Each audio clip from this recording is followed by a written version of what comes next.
இந்த 100 நாள் மகாத்மா காந்தி வேலை வாய்ப்பு திட்டம் அதை மட்டும்தான் பேசணும்னு இருக்காங்க.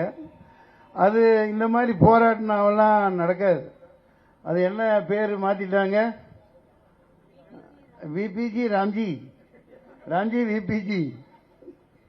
ஐயா கிண்டலுக்கு சொல்லல, ராமன் வச்சு ராம்ஜி திட்டம் வச்சிருக்காங்க. ராமனுக்கும் இந்த உழைப்பாள பெருங்குடி மக்களுக்கும் விவசாயிகளுக்கும் ஏழைகளுக்கும் குடியானவனுக்கும் இந்தியா முழுமைக்கு இருக்க நடுத்தர வர்க்க மக்களுக்கும் என்ன சம்பந்தம் தெரியல. அவர் பின்னாடி இருந்து அம்பு விட்டு யாரை கொண்டாருன்னு தெரியும், முதுகுல அம்பு விட்டவர்.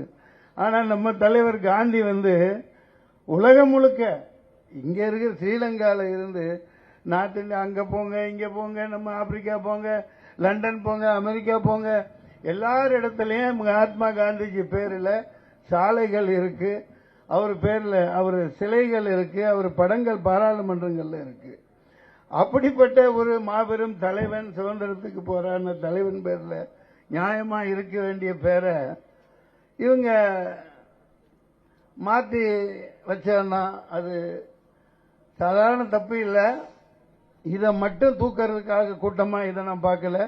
தலைவர் அறிவிச்ச மாதிரி இதே கடப்பாறை இதே மண்வெட்டியோட இந்த ஆட்சி பிஜேபியை தூக்கி போடணும். இல்ல வேற வழி இல்லை. அவங்க நியாயமான முறையில் ஆட்சிக்கு வந்தவர்கள் அல்ல. 2014 இருந்து 19 ஐயா ராகுல் காந்தி தான் வருவாங்கன்னு எல்லாம் எதிர்பார்த்துட்டு இருந்தோம். 24 எல்லாம் எதிர்பார்த்துட்டு இருந்தோம். ஆனா அவன் ஆட்டோவில் மீட்டர் சூடு வைக்கிற மாதிரி வச்சிருக்கான். பயங்கர ஆட்டோ வச்சிருக்காங்க. பிஜேபி ஆட்டோ மீட்டருக்கு இங்கே இப்ப விளையாட்டா இல்ல. இங்க பாருங்க, அந்த மோடி மஸ்தா வேலை மாதிரி அங்கேயும் அத்தனை பேர், இங்கே இத்தனை, இந்த கூட்டம், இதோ அமித்ஷா வருகிறார், அதெல்லாம் சும்மா.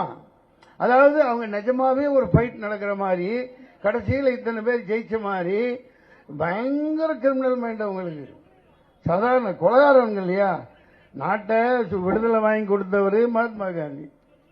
அவர் வெளி வந்தவர்கள் ஆயிரக்கணக்கான லட்சக்கணக்கான கோடிக்கணக்கான பேர் உயிர் இழந்து இந்த சுதந்திரம் வாங்கி காங்கிரஸ்காரங்கள் அளவுக்கு உயிர் கொடுத்து, உயிர் பலி கொடுத்து, தியாகம் பண்ணி இந்த நாட்டை ஆள வச்சு அவர் ஒதுங்கி இருந்தார். அவரை கொன்னுட்டு அவருடைய கொலைகாரர்களால் ஆளப்படுற ஆட்சி.